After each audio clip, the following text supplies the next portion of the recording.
Buenas tardes, sean bienvenidos a nuestro podcast y hoy les traemos un tema muy interesante de la historia de México, la cual se llama La Noche Triste.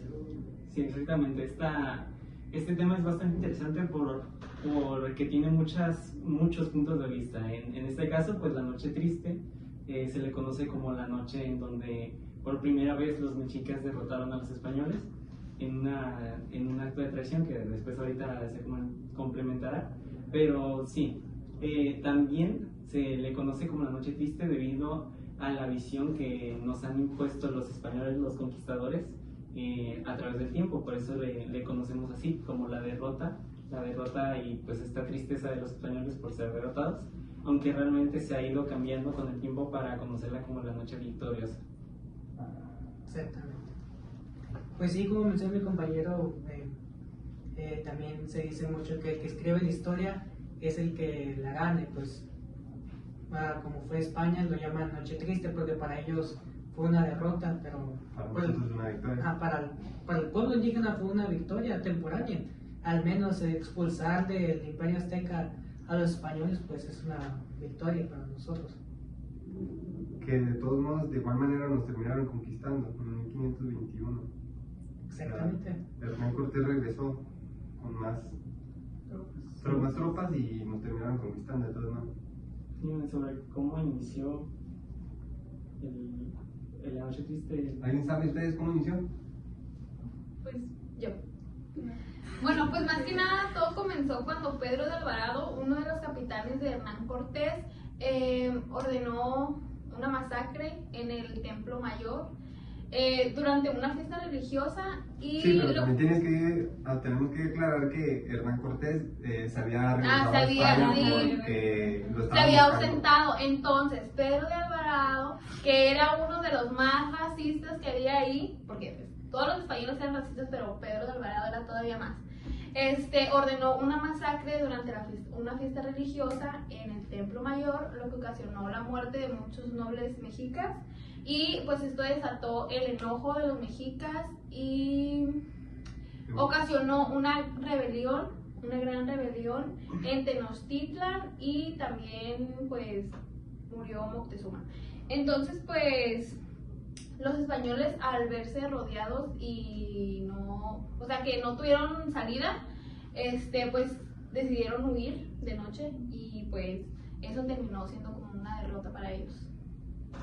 Sí, porque pues al final, aunque por pensar que era de noche no los iban a descubrir, pues los terminaron descubriendo, ¿no?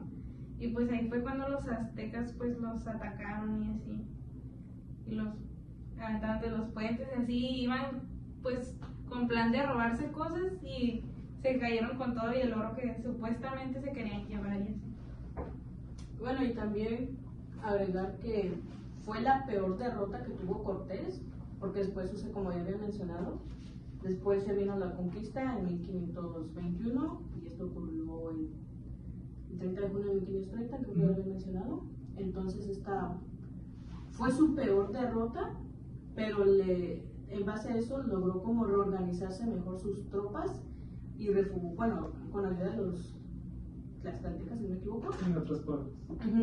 fue que como que se reorganizó mejor, ayuda de los demás, se podría decir, pueblos que había ahí, y se vino lo que es la caída de Tenochtitlan. ¿Y alguien sabe por qué se le conoce la Noche Triste?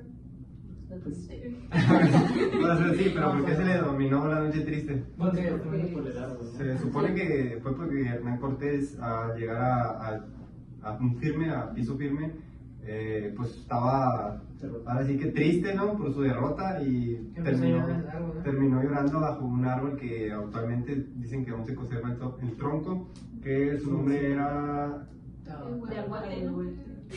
Aguatete, era el árbol de Aguahuete, y ese árbol es un árbol simbólico todavía en México, porque ahí fue donde lloró Hernán Cortés. Sí, igual un punto muy importante es que yo discerno con mis compañeros, tal vez el tema de la conquista nos ha infundido como un odio a los españoles, pero también hay que tener en cuenta que en la conquista hubo españoles que sí se quedaron en el pueblo indígena, se adaptaron, hablaron nuestra lengua y todavía pelearon a favor de nosotros. Creo que bueno, eso ya no tiene nada que ver, pero antes de que llegara Hernán Cortés sí habían 2 españoles, creo, que se habían perdido. Sí. Uno que sí aprendió, que Hernán Cortés le pidió que fuera se su quedara en él, traductor, ¿no? ajá, Sí. y dijo que no. Uno sí, pero el otro no dijo no, yo me quedé aquí con mi Que hizo una familia. Sí, familia porque ya toda tenía- ahí. Creo que su nombre era Jerónimo. Algo así. Jerónimo de qué? Aguilar. Sí, Aguilar, sí, la pensé. Jerónimo Aguilar, que creo que fue el soldado que se quedó El que se quedó. con el pueblo. Ajá. Sí, bueno, lo que se conoce actualmente lo que es Yucatán, mayas. Sí. Sí, igualmente, pues obviamente los que mandaban en ese entonces los españoles, pues siempre buscaban una excusa, ¿no? Una excusa como era la religión, usando el término de bárbaros, cuando se le denomina a una cosa viva que no conoce por ejemplo, en este caso a Dios, que era lo que pretendían, y nada más por eso se daban como la razón o se justificaban para poder hacer distintos tipos de masacres, como lo fue. Exacto, ¿no? Como también, pues, la corona les pedía eso, no tener como el motivo de la religión para poder invadir otros países. Ujú. La famosa evangelización. Sí, sí. Pues creo que ya sería todo, ¿no? Por nuestra parte. Sí, es todo. Espero les haya gustado. Denle like, me gusta, comentar. Nos Compartir. vemos en el siguiente Ahí en el Capítulo. capítulo. Con otra historia más interesante.